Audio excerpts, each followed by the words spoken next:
ketika tauhid tidak pernah dibahas, tauhid nggak pernah disinggung, tauhid dianggap sebagai sebab manusia akan lari, atau disebab sebagai perpecahan, atau nggak seru mempelajari tauhid, nggak seru ketika membahas tentang akidah, maka manusia akan terjatuh kepada kebalikannya. Diceritakan oleh Abdullah bin Abbas radhiyallahu ta'ala anhu ardahu,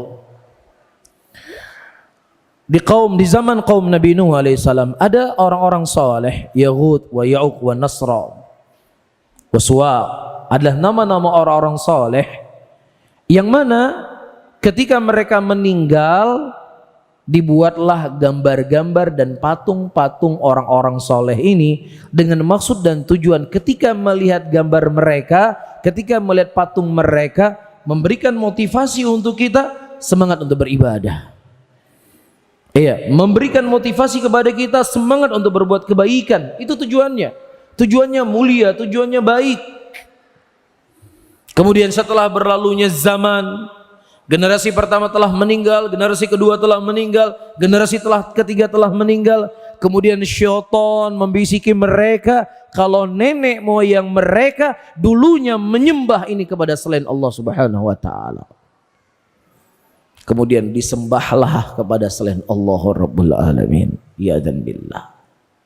Kata Syekh Muhammad At-Tamimi, ketika permasalahan tauhid tidak pernah lagi disinggung, maka manusia akan terjatuh ke dalam kebalikan dari tauhid itu, yaitu syirik kepada Allah Subhanahu wa taala. Kita nggak perlu cerita jauh-jauh para hadirin. Kita sudah cerita tadi di zamannya siapa? Di zamannya Umar bin Khattab radhiyallahu taala anhu.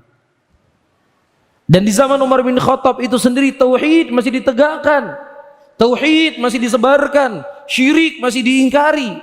Tapi perubahan hati manusia begitu cepat.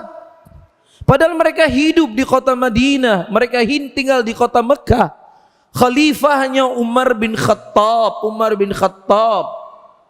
khalifahnya bukan seperti kita. Umar bin Khattab khalifahnya, manusia yang paling terbaik setelah para nabi dan rasul dan setelah Abu Bakar As-Siddiq.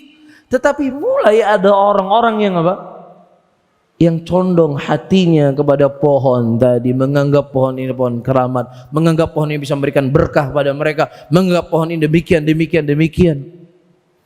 Padahal masih hidup Ali bin Abi Thalib, masih hidup Utsman bin Affan, masih hidup Abdullah bin Mas'ud, masih hidup Aisyah radhiyallahu taala anha, masih hidup sebagian besar sahabat Nabi Muhammad sallallahu alaihi wasallam.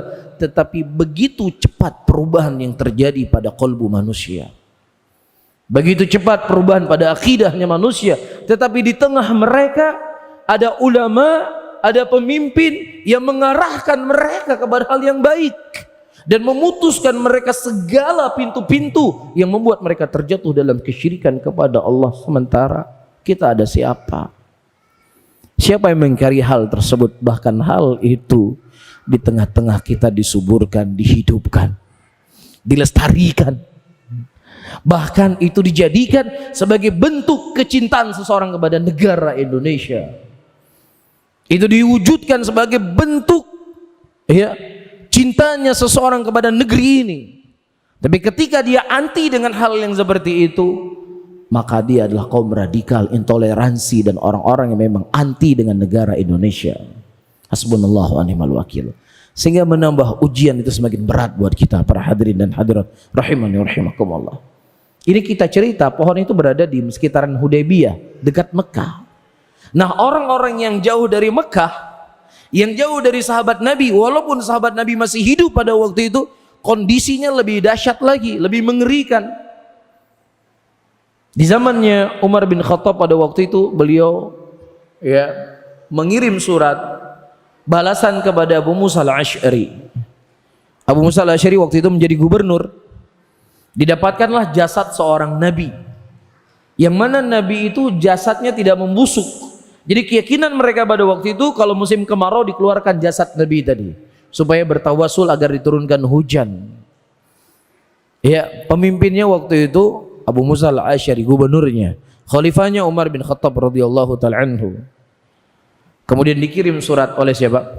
Oleh Abu Musa al-Asy'ari, dan dibalas oleh Umar bin Khattab, wahai Abu Musa al-Asy'ari, carilah sebuah lokasi yang kemudian engkau korek 7 kuburan di tempat tersebut, ya, dan jangan ada yang mengetahui posisi kuburan tadi kecuali dirimu dan sahabatmu saja.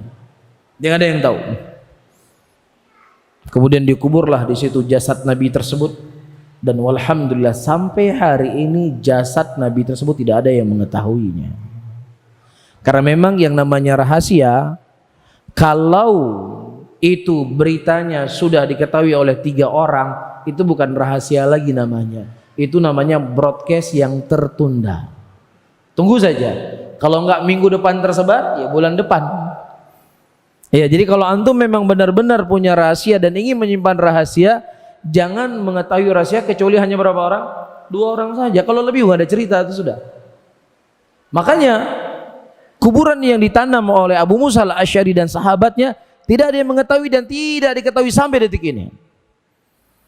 Dan ini memberikan pelajaran kepada kita para hadirin dan hadirat rahimani wa rahimakumullah, ya, memuliakan orang soleh bukan dengan datangi kuburannya, memohon kepada kuburnya, meminta berkah dari kuburnya. Nah, kalau seandainya itu merupakan bagian dari ibadah, itu sesuatu yang dengannya seseorang mendekatkan diri kepada Allah, maka tentunya Umar bin Khattab akan meminta kepada sahabat Abu Musa al-Asy'ari untuk memugarkan kuburan tersebut agar orang bisa mendatangi kuburan tadi.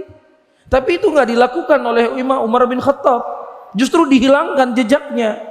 Karena dari fitnah yang paling dahsyat, ia akan menggiring seseorang ke dalam kesyirikan, dalam kekufuran, adalah ada pada kubur itu sendiri.